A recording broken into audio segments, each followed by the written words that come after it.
Baik, selamat pagi sahabat Sonora dan juga teman-teman di Sonora Network. Dan saatnya kita di acara Sales Mastery with Eloy Soluku, Theocentric Motivator dan juga Leadership Coach yang juga akan bahas sama kita di pagi ini tentang rave selling. Nah, ini juga ada sesuatu yang istimewa pada pagi hari ini ya Yul ya? Betul sekali, karena pagi hari ini spesial. Selain Pak Eloy yang sudah hadir seperti biasa, kita sapa dulu. Selamat pagi Pak Eloy. Selamat pagi Mas Bima, Mbak Yulis. Selamat pagi Indonesia. Dijauhkan Pak biar tidak. Oh, kita Oke. Saya jadi semangat sekali. Harus semangat gini gitu ya. Karena kita akan kembali mencerahkan Indonesia. Iya betul. Pagi hari ini kita rame-rame di sini ya. Kita rame-rame ya, betul. Biasa kedinginan jadi hangat. Betul. Karena pagi hari ini juga kita kedatangan tamu spesial ya Pak Eloy ya, yaitu Ibu Yulia Sasanti, Micro Product and Performance Management Group Head Bank dari CIMB Niaga. Selamat pagi Selamat Ibu pagi Yulia. Bu Yulia. Selamat pagi. Thank you Bu udah bergabung dengan kami ya dalam berbagai kesibukannya. Betul. Iya, sama-sama, terima kasih juga kesempatannya. Yes. Dan pagi hari ini kita juga mau sharing banyak nih ya Pak Eloy ya. Kita akan sharingkan, tapi tentu kita review dulu apa yang sudah kita Betul. bicarakan minggu lalu ya, Oke. supaya teman-teman bisa update lagi ya. Yes. Jadi sahabat Sonora di seluruh tanah air, minggu lalu kita bersama dengan Mbak Dana. Itu adalah berbicara mengenai bagaimana kita memulai hubungan baik, khususnya di premium customers ya. Karena Mbak Dana kemarin tuh berbicara mengenai private banking dan berbicara mengenai BMW ya. Dan kita sudah belajar banyak sekali. Bahkan minggu sebelumnya kita berbicara mengenai perbedaan antara hard selling, consultative selling, dan rave selling ya.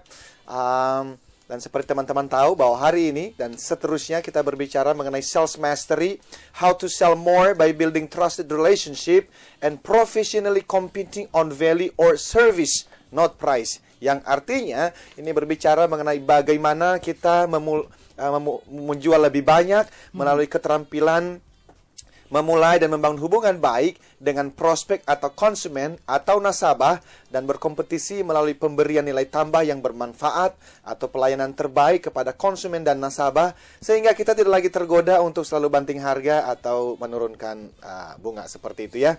Jadi teman-teman, kita hari ini berbicara mengenai hal-hal seperti itu dan khususnya karena kita kedatangan tamu yang spesial, kita akan menggali khususnya tier yang pertama di dalam rave selling ini. Yeah. Karena Mbak Yulis itu kan ada 3 tier ya yang selalu kita kemukakan terus setiap kali pertemuan. Tier 1 itu adalah rave sales philosophy. Di mana di situ berbicara mengenai 3 hal. Yang pertama adalah rave sales organization. Kita berbicara mengenai marketing strategy. Kenapa ini penting? Karena teman-teman sales di lapangan itu kan sebetulnya menjalankan apa yang menjadi vision, menjadi key activities yang memang dirancang oleh perusahaan top management. Ya, maka filosofinya adalah dari top management itu punya visi yang mencerminkan bahwa relationship itu sesuatu yang penting. Services, value added sesuatu yang penting. Karena keduanya kalau ada, harusnya muncul trust and engagement dengan nasabah. Nah, hari ini nanti kita akan mencoba belajar apakah di CIMB Niaga, khususnya di Mikro Laju, itu juga melihat bahwa rave sales ini adalah sesuatu yang relevan. Dan kalau memang iya, apakah itu terbukti di dalam, let's say, visi misi atau mungkin core values? Dan kalau memang ada di dalamnya, bagaimana sih akhirnya menerjemahkan values itu, visi misi itu di dalam aktivitas sehari-hari. Sehingga betul-betul, let's say teman-teman manajer, itu bisa menjalankannya, bisa melakukannya, dan akhirnya mereka mentransferkan semua itu kepada Salesforce di lapangan. Jadi, kita bahas hari ini lebih banyak mengenai strateginya. Kita bahas mengenai kalau organisasi sudah punya strateginya, values-nya, misinya, itu diturunkan kepada level manager. Oke? Nah, level manager ini setelah dia buy in, setelah dia menerima visi dan values ini, maka seharusnya dia harus menerjemahkannya kembali kepada anak buahnya di lapangan, kepada Salesforce-nya. Nah, kita berbicara mengenai coaching di sana. Oleh karena kebetulan kami di Capstones, kami membangun satu model mengenai coaching yang kami sebut coaching guide model ya, karena kami percaya sejak tahun 2004 saya keliling di beberapa perusahaan memberikan training. Klien-klien saya mengatakan, kenapa ya Loy, saya kirimkan orang ke trainingmu, saya kirimkan orang ke training itu, tapi ternyata nggak bertahan lama. Tidak ada produktivitas yang terlalu kelihatan. Akhirnya 2 tahun yang lalu, saya baca referensi, saya baca buku, bertemu dengan orang-orang, saya konsultasi dengan senior-senior, dan saya menyimpulkan bahwa untuk increasing productivity, untuk increasing performance, dan yang kedua, untuk reducing turnover, salah satu tools terbaiknya adalah coaching. Dan ternyata Ibu Yulia yang menjadi tamu spesial kita hari ini ternyata melihat hal yang sama ya Ibu ya. Betul. Bahwa coaching itu sesuatu yang penting juga. Betul. Maka nanti kita akan belajar dan karena ini penting sekali. Training-training yang dilakukan di luar sana jika tidak dibarengi dengan coaching internal, maka yang kami lakukan adalah we coach supervisors and managers to become great leaders and excellent coaches. Di dalam perusahaan itu masih muncul orang-orang yang bisa bertindak sebagai coach. Kalau tidak, maka tadi itu akan kehilangan. Improving performance, meningkatkan kinerja, menurunkan turnover, coaching adalah jawabannya. Nah, nanti kita akan belajar karena Bu Yulia adalah expert juga dalam hal ini. Saya kira kita akan fokus di situ pagi ini, Mas Bima. Baik, kayaknya menarik banget nih. Jadi banyak yang penasaran juga, Yul. Bagaimana sih strategi-strategi apa yang juga nanti akan disampaikan oleh Bu Yulia? Tadi butuh seorang coach begitu ya, untuk mengajak yang lain ini supaya bangkit motivasinya. Jangan sendirian. Perang sendirian gak enak kalau gak ada temannya gitu ya. Nah, Ibu Yulia boleh berbagi ya pagi hari nanti ini gimana sih? Kita nanti akan sambung kembali. Tapi Yul, kita mau break dulu untuk teman-teman dan para sahabat-sahabat semua. Kita juga mengundang untuk teman-teman, katanya ada sesuatu ya Pak ya? Kita nggak tahu, kita ada sesuatu ya. Kita ada 5 goodie bag spesial hari ini. Persembahan dari Mikro Laju ya. Jadi silakan teman-teman untuk bertanya. Mungkin di level manager atau directors ya. Ini karena kita berbicara di sisi strategi ini. Siapa saja silakan, ayo masuk. Kita akan berikan 5 goodie bag. Ada bikisan deh pagi ini. Jadi untuk teman-teman dan sahabat-sahabat Sonora, silahkan di network yang juga mau bergabung, bisa lewat Twitter, bisa nanyanya lewat @sonorafm92 atau @eloisaluku boleh juga ya. Atau juga bisa bergabung melalui SMS 0812 112 9200. Dan tetap bersama kami, nanti kita akan bahas lebih dalam bersama dengan Ibu Yulia Sesanti dari CIMB Niaga, dari Mikro Laju. Bagaimana sih membangun strategi pemasarannya dan kiat-kiat apa saja yang bisa membangun hubungan dengan nasabahnya. Ini nanti bisa dicontoh juga Yul. Pastinya. Tetap bersama kita kalau gitu teman-teman di Sonora Network, di Sonora FM dan jaringan.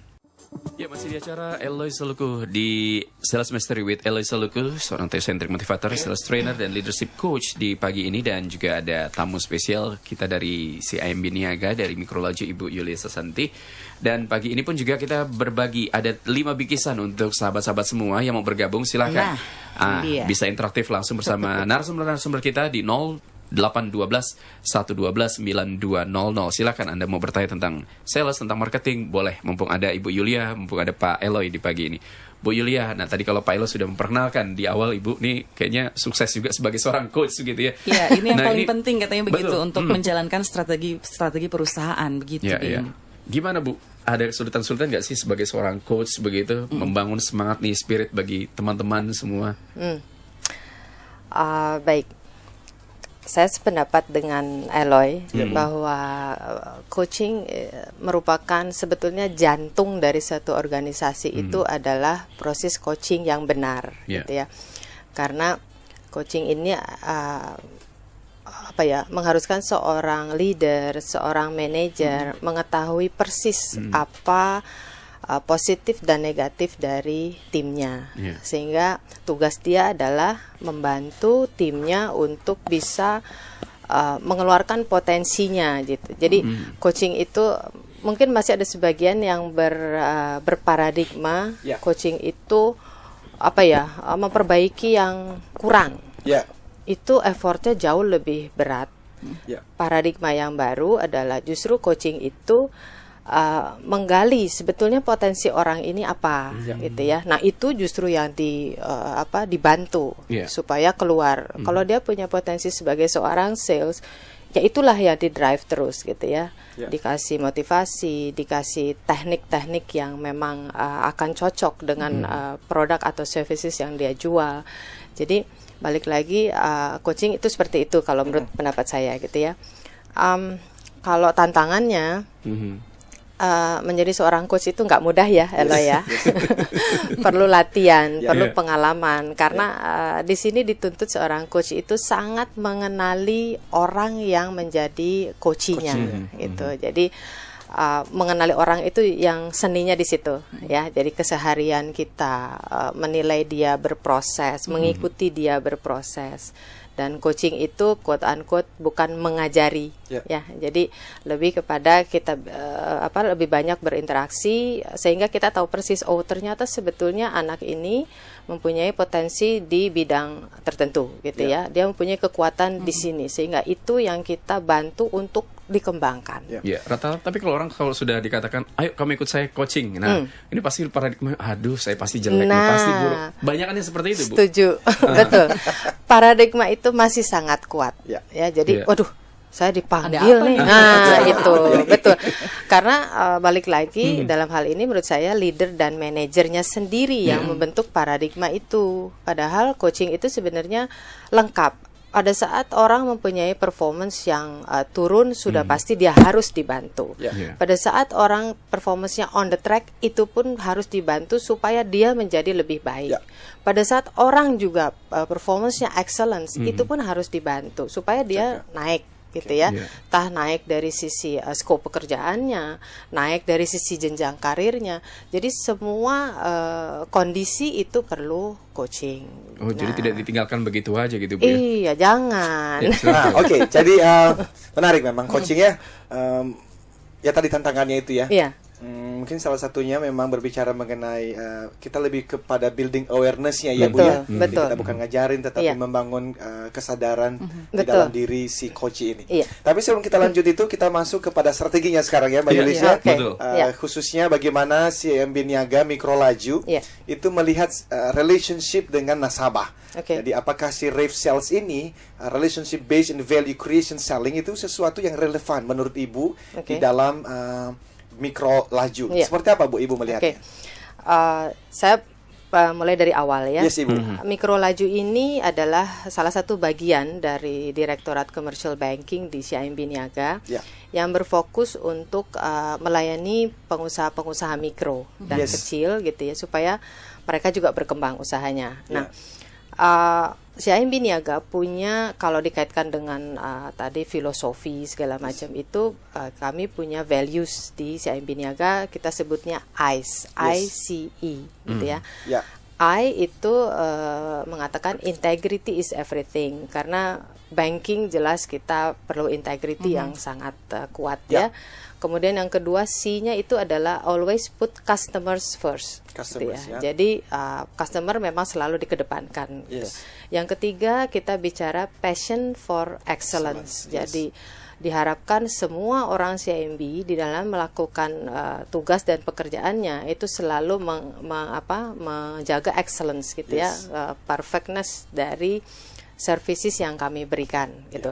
Nah, berdasarkan values itu, kemudian karena Mikro Laju bagian dari CIMB, tentu kami juga perlu membuat satu filosofi yang menjadi dasar Mikro Laju ini beroperasi, gitu ya, mencari bisnis, kemudian mengembangkan orang-orangnya. Nah, vision statement dari Mikro Laju sendiri adalah menjadi penyedia layanan keuangan usaha mikro terkemuka serta sahabat terpercaya yang memberikan solusi terlengkap, tanggap, dan berkualitas. Nah, itu adalah turunan dari ICE tadi sebetulnya, gitu ya. Integrity kita bicara masalah terpercaya, ya. Kemudian customers first kita bicara sahabat terpercaya, gitu ya. Dan excellence tentunya kami ingin memberikan solusi di sini dalam menjual, gitu ya. Nah, berdasarkan inilah semua strategi bisnis di Mikro Laju dibuat. Jadi dari si Rave Sales model ini, Mbak Yulis, terlihat di dalam ICE tadi itu ya, Bu ya. Filosofinya gitu ya. Jadi values-nya yang put customer first tadi itu ya, Bu ya. Bisa terlihat bahwa dilihat bahwa customer ini sesuatu adalah yang sangat penting dan di dalam turunan tadi, missionnya itu yang sahabat terpercaya ini, terlihat bahwa top management merasa bahwa ya relationship, values, services itu sesuatu yang sangat penting. Ya. Nah, sekarang apakah Ibu bisa sharing, Bu? Itu jadi aktivitasnya seperti apa tuh sebagai turunan dari grand strategy dan mission values yang ada? Gitu. Oke. Saya coba lihat dari misalnya yang pertama dari segi bagaimana menurunkan filosofi itu kepada people-nya. Yes, gitu ya. Ibu. Ya. Yang pertama kami mengedepankan putra daerah. Oke. Nah, kenapa? Karena mereka adalah orang-orang yang mengenali budaya setempat. Oke. Ya, sehingga kaitannya dengan relationship. Ya, betul. Itu akan sangat mempermudah mereka berinteraksi dengan customer. Bahasanya sama. Ya. Budayanya mereka tahu gitu. Kalau misalnya orang di daerah mana ya Tapanuli orang ngomong kenceng-kenceng bukan marah gitu ya, karena memang begitulah karakternya gitu ya, budayanya seperti itu gitu. Ini yang kami sebut di pertemuan yang lalu ada common ground ya Bu ya. Jadi waktu membangun relationship, kalau common groundnya udah dapat, itu lebih cepat tuh masuknya ya. Oke, good. Jadi itu sangat-sangat mendukung ya. Kemudian ini kalau kita karena kita bicara sales ya, sales people-nya nih ya, sales people-nya juga mereka diajarkan untuk menggali kebutuhan, gitu ya. Jadi nggak datang, Bu saya punya produk ABC gitu, nggak seperti itu. Ibu. Tapi ngobrol dulu, Bu udah lama nih jualan di sini gitu, misalnya kan seperti itu. Barangnya apa aja nih yang dijual? Wah kayaknya rame tokonya. Ya artinya kita tidak datang menjual tapi solusi, gitu ya, memberikan solusi. Kemudian dari survei yang kebetulan saya memang di kantor pusat ya, jadi saya bersama tim saya melakukan survei juga ke area gitu. Bagaimana sih orang-orang kita dikenali oleh lingkungannya gitu. Menurut mereka itu dikenal sebagai sales yang secara personal memang dekat, tapi tetap menjaga profesionalitas mereka, gitu. Iya, karena itu penting sekali ya, Bu ya. Terlalu dekat relationship-nya salah ini. juga. Salah juga. Bisa bahaya nanti. Apalagi seperti bank ya, itu sangat sensitif. Kami tentu harus memegang menjaga namanya conflict of interest. Jadi dekat, kita kenal siapa nasabah kita, anaknya berapa, kerja di mana, itu penting. Tapi dalam konteks kita mendampingi, menjadi partner mereka, memberikan solusi, kan itu, gitu ya. Jadi itu dari sisi people-nya seperti itu. Kemudian saya rasa itu sudah mengcover tadi beberapa values ICE tadi, gitu ya. Gitu. Yes, ngomong-ngomong ini kalau Mas Bima ada usaha kecil gitu, jual martabak. Bener loh Mas. Kecil banget. Ada usaha kecil-kecil. Kan mulai dari yang kecil. Bisa loh. Ini bisa dari 5 juta sampai 1 miliar. 1 miliar ya. Ini ya, betul. Ya. Jadi teman-teman yang pendengar juga bisa juga, kalau siapa tahu mereka lagi butuh, bisa ke Mikro Laju juga ya Bu ya. Betul.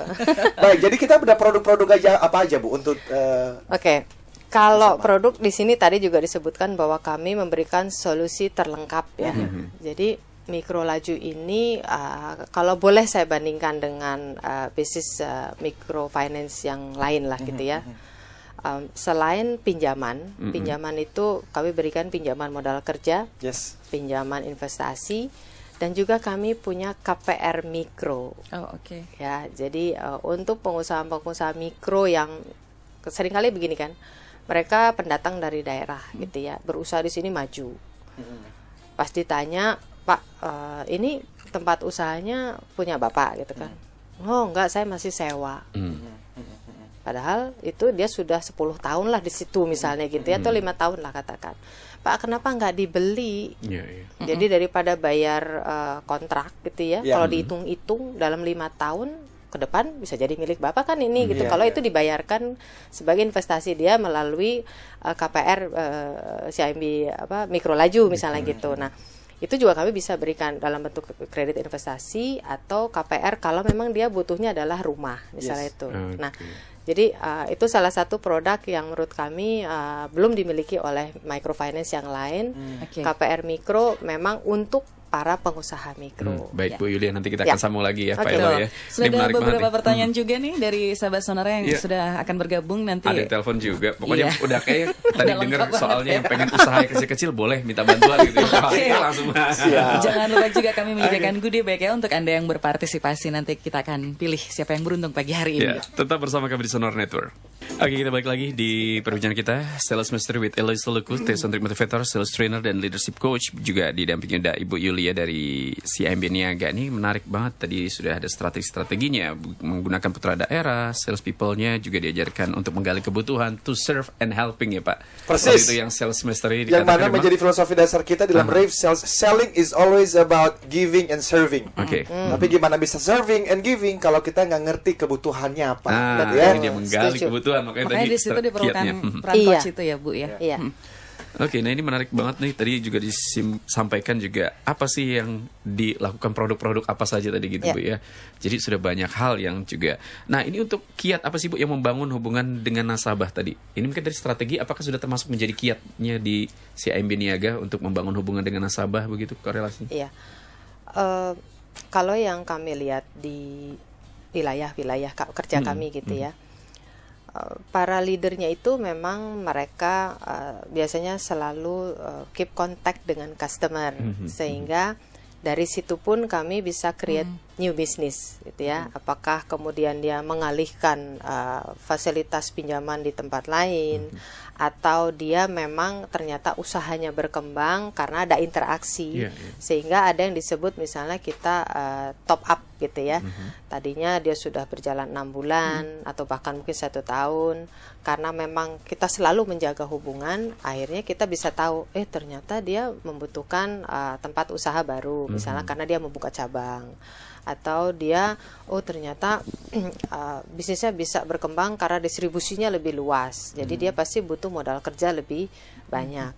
Jadi sebetulnya menurut saya as simple as that gitu ya. Selama kita keep contact, dan kami di kantor pusat tugasnya adalah memberikan tools supaya mereka bisa berjualan gitu kan.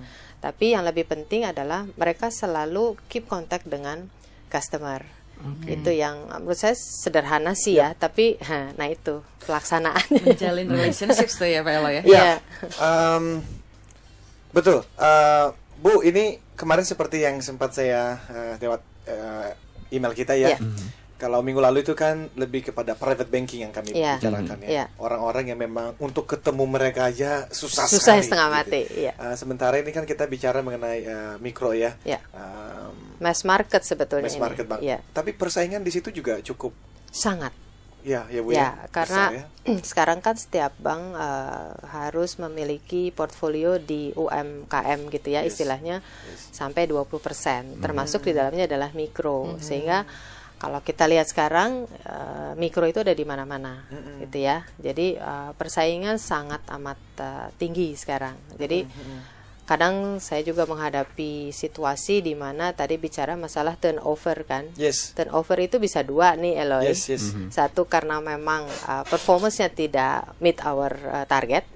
Kedua ditarik sama tetangga gitu ya. Jadi tantangannya tuh makin kompleks lah gitu ya. Tapi apapun itu harus kita cari strategi apa yang kita bisa membuat orang-orang ini sebetulnya ini ya, kalau bicara apa istilahnya kesetiaan itu apa namanya, loyalitas lah gitu ya. Loyal is loyal, tapi kan harus perform gitu ya. Nah kita juga harus meretain orang-orang yang memang performance-nya bagus sehingga loyal terhadap performance dia lah, professionally ya gitu ya. Karena zaman dulu loyalitas kan beda. Kerja 20 tahun, 25 tahun itu loyal, ngapain? Entah gitu. Bukan that kind of loyalty gitu. Persis, kita cari gitu. Jadi Ibu melakukan apa supaya ini menarik sekali ya, untuk retain your best people ya. Betul sekali. Retaining our people salah satunya adalah kita memberikan adanya program-program award ya, salah satunya gitu ya. Jadi untuk orang-orang dengan performance yang excellence itu ada pemberian award macam-macam lah ya. Waktu itu saya pernah ngajak Eloy juga tuh dalam salah satu program gitu ya. Memberikan mereka satu kesempatan untuk dapat ilmu baru. belum lagi misalnya hal-hal yang sifatnya quote unquote kayak hadiah seperti itulah gitu ya.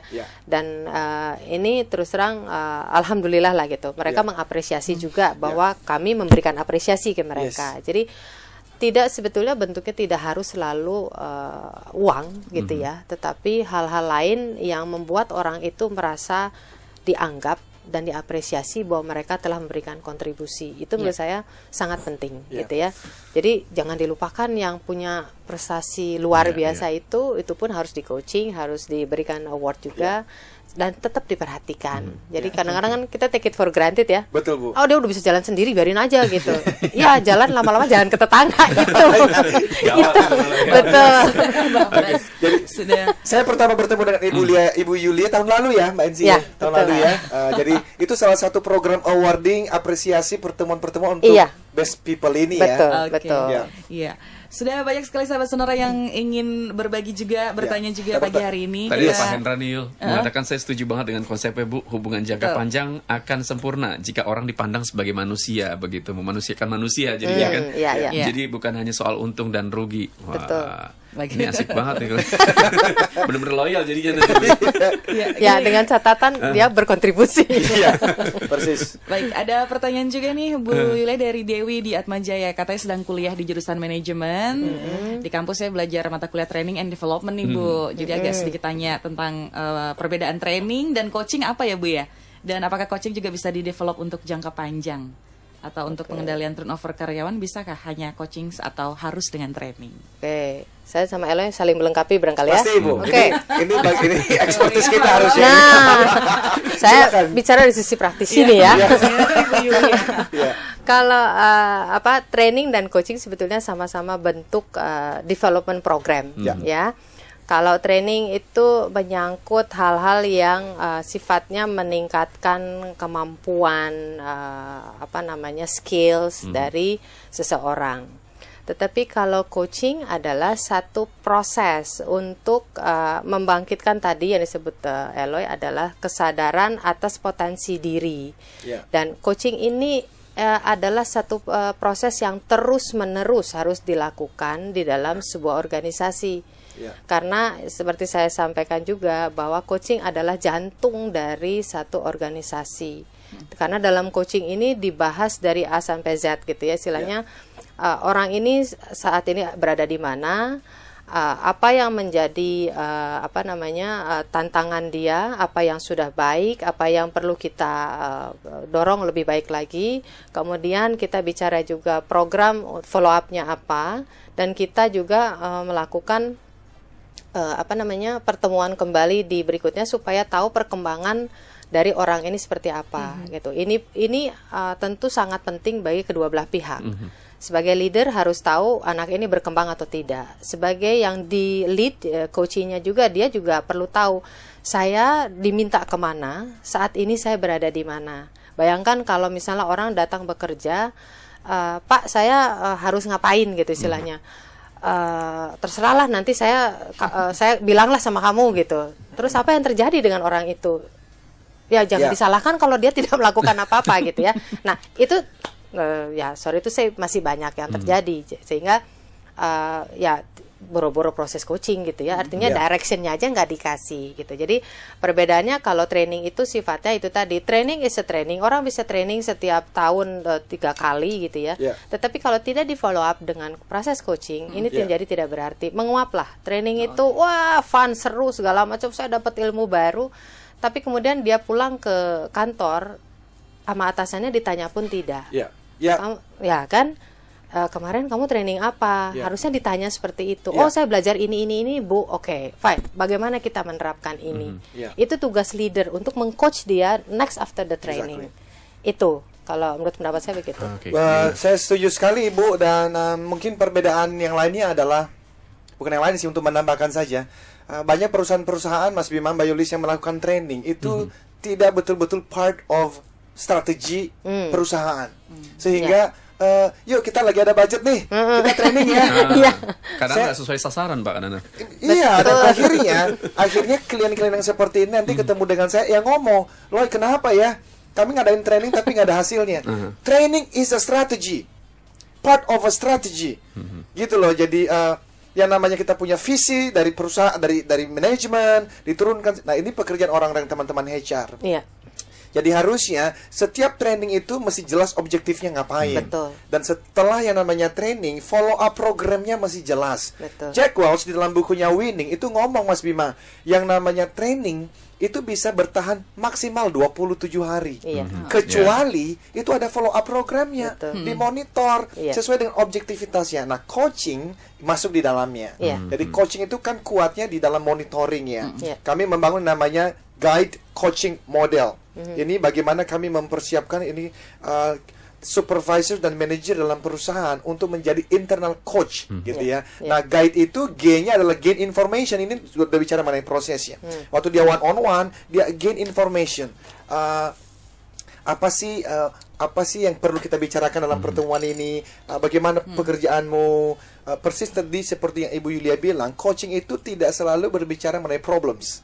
Bisa jadi orang ini dia nggak ada problem. Betul. Jadi waktu kita ajak dia untuk coaching, dia bilang I'm fine, targetnya juga baik ya. Tetapi kan hidup tidak hanya berbicara mengenai problem, berbicara mengenai oke, tapi mungkin kamu punya next plan-nya apa, mungkin punya aspiration. Kami sebutnya sebagai not only afflictions but aspirations. Bukan hanya masalah, tetapi mungkin saya mau naikin lagi, Bu.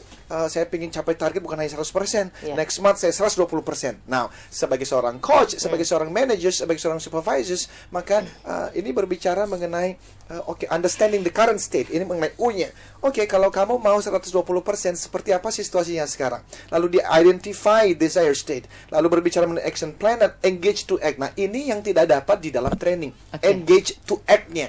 Nah, itu ada form-form yang kita mesti isi supaya dalam pertemuan yang akan datang kita bisa review lagi dan kita bisa lihat kekurangannya ada di mana. Betul. Jadi training sehari, 2 hari, 3 hari itu baik, harus terus dilakukan. Kalau enggak kami nggak ada job juga, Bu, di dalam bidang training. Tetapi kalau Anda mau mengubah behavior, coaching adalah jawabannya. Oke, kita harus break dulu. Kita akan kembali lagi tetap di Sales Mastery bersama Eloy Zalukou dan juga Ibu Yulia Sasanti dari Mikro Laju CIMB Niaga. Baik, kita lanjut lagi di perbincangan kita. Masih ada waktu sedikit lagi, Yul. Banyak banget pertanyaan-pertanyaan tadi. Ada yang punya bengkel, ada yang punya toko roti. Bener. Bu, gimana nih, Bu, strateginya untuk memacu karyawan untuk bekerja lebih baik lagi? Tadi katanya, kalau saya simpulkan dari pertanyaan-pertanyaan tadi. Dari Pak Hasan maupun juga siapa tadi, Pak Ali. Dari beberapa pertanyaan ya. Iya, sebetulnya tadi saya sudah share juga ya, bagaimana khususnya di tempat kami di Mikro Laju, itu tadi apresiasi itu sangat penting gitu ya. Selain mereka juga dibekali terus dengan hal-hal yang mereka butuhkan supaya mereka mempunyai kinerja yang semakin baik. Jadi kuncinya sebetulnya itu kesinambungan juga itu sangat perlu gitu ya. Jadi training jangan tahun ini training, tahun depan enggak, kapan-kapan kalau ada budget. Nah, itu sering menjadi kendala juga ya. Belum lagi yang tadi asal ada budget asal training. Nah, ini kita sebagai apalagi nih owner satu usaha gitu, dia harus sangat jeli. Karyawan saya harapkan menjadi apa, melakukan apa, mendapat customer seperti apa. Itu dia yang paling tahu. Nah, dia yang harus bisa membekali karyawan-karyawan ini, dan karyawan yang memang memberikan kontribusi yang sangat baik itu harus diapresiasi. Yang belum baik itu juga harus ada di radarnya supaya betul-betul dilihat, oh ternyata orang ini masih bisa diperbaiki, atau orang ini aduh maaf ternyata kamu tidak cocok untuk melakukan pekerjaan. Itu harus jujur seperti itu gitu. Ya, tambahan menjawab pertanyaan seperti ini, Mas Bima, training itu tidak boleh berdiri sendiri. Training itu adalah bagian dari strategi besarnya. Jadi kalau kita punya perusahaan, kita punya visi itu mau kemana sih gitu ya. Orang-orang seperti apa yang kita butuhkan. Nah, di dalamnya nanti ada KPI-nya, Key Performance Indicator, seperti apa nih orang-orang ini ya. Nah, disitulah baru kita menggunakan berbicara mengenai kalau gitu kita membutuhkan training untuk menciptakan manusia, karyawan yang seperti itu. Buat apa? Karena kita punya end goals misalnya, ya kita memuaskan pelanggan kita. Nah, kepuasan pelanggan seperti apa itu sebaiknya training itu adalah bagian dari strategi besar. Nah, kita mengusulkan supaya ya itu tadi tidak berdiri sendiri. Nah, ini Next. untuk balik lagi ke mikro laju nih ya Bu ya, kan ini juga ada banyak pemilik usaha begitu ya. Ya, mungkin ada produk-produknya ya. Apa saja yang bisa diberikan oleh tadi mikro laju CIMB Iya, Niaga? saya sudah sampaikan mengenai kredit ya. Kredit ada modal kerja, ada investasi dan juga KPR. Yes, Ibu. Kemudian seperti vision statement kami menyediakan services lengkap gitu ya. Jadi kami pun memiliki produk-produk yang berkaitan dengan simpanan tabungan. Ya, ada beberapa produk seperti tabungan usaha, tabunganku, tabungan ekstra, itu menjadi bagian dari mikro laju juga. Dan yang ketiga, kami memiliki juga produk gadai emas. Jadi itu ya, gadai emas sebetulnya sangat cocok untuk nasabah-nasabah mikro ya. Jadi kami juga mencoba memenuhi kebutuhan dari nasabah di segmen mikro gitu. Jadi selain kredit, kami juga mengajak mereka untuk menabung gitu. Itu tadi solusi lengkap tadi ya Bu? Iya, betul. Kadang-kadang kan datang tidak hanya melulu kita bicara kredit gitu ya, tapi juga mari berinvestasi mulai dengan menabung dulu lah gitu. Iya. Ada pertanyaan lain yang kita bisa jawab? Menarik sekali, ini ada Ayu di Banjarmasin ya. Kita tanya dulu. Kalau ada penilaian dari mystery customer, nah ada nggak Bu di CIMB Niaga suka ada mystery guest begitu sebagai Bagaimana, tim Bu? penilai gitu?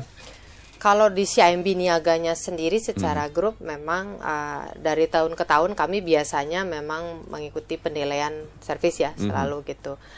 Kalau ditanya bagaimana melayaninya, ya as is gitu ya. Artinya justru kita ingin dinilai yang senatural mungkin gitu. Namanya juga mystery guest. Kita tidak pernah tahu kapan, meskipun biasa gosipnya siap-siap ya bulan ini ada gitu ya. Gitu Tapi ya justru disitulah sebetulnya kita ingin, kalau mau jujur gitu ya, berperilakulah seperti apa adanya sesuai dengan sudah diberikan, jangan kemudian menjadi seperti robot juga gitu ya.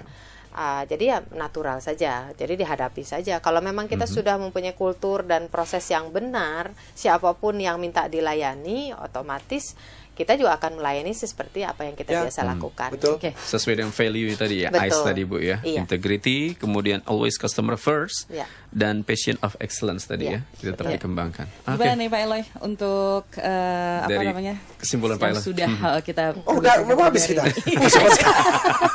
Gini, kalau yang masih ada mau bertanya, saya kasih line-nya kemana gitu ya. CIMB Niaga punya 14041, itu juga bisa melayangkan pertanyaan ke sana. Kemudian di Facebook juga kami punya CIMB dengan huruf besar semua Indonesia untuk Facebook, dan Twitter juga sama CIMB Indonesia.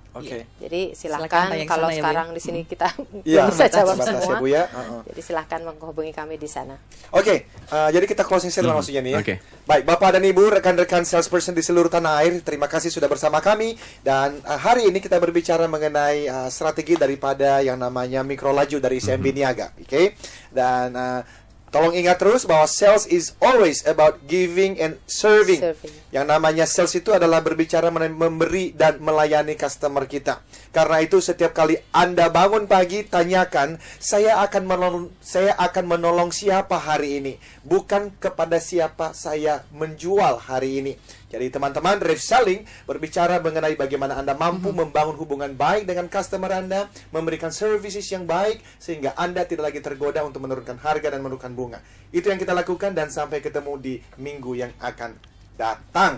Terima kasih nih Pak Eloy, Bu Yulia Susanti, sukses terus dan makin maju terus ya. Terima kasih Bu Dan Yulia. 5 pemenang ada nggak Yul? Ada 5 pemenang. Nanti kita umumkan ya. Atau langsung saja kita umumkan? Silakan. Dewi di Atmajaya, selamat Anda mendapatkan bingkisan. Kemudian Pak Surya Dinata di Kelapa Gading ya. Dan tadi juga ada Pak Hasan di Sunter, pemilik bengkel motor. Dan juga yang menanyakan tentang pelayanan kepada customer adalah Pak Ali di Kelapa Gading. Iya, dan juga selamat kepada Ayu tadi. Ayu ya. Misteri guest tadi ya. Ayu di mana tadi? Banjarmasin ya. Selamat untuk Anda berlima, Dewi, Pak Surya Dinata, Pak Hasan, Pak Ali, dan juga Ayu. Nanti bingkisannya kalau untuk daerah kita akan kirimkan. Kalau di Jakarta akan kita sudah datang ke Jakarta aja. Akhir kata, saya Bima, saya Yulis, saya Eloy, katakan yes, I can. Salam sukses. Strike.